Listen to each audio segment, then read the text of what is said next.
കേട്ടുവോ പൂപ്പാലയിൽ രാപ്പാടി പാടും പ്രേമരാവിൻ ചിന്തുകൾ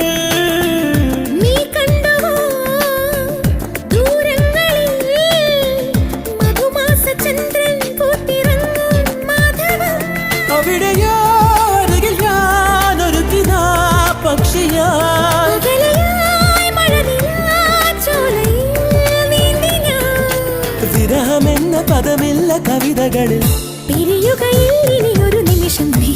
സുന്ദരൻ എന്നോമൽ സുന്ദരി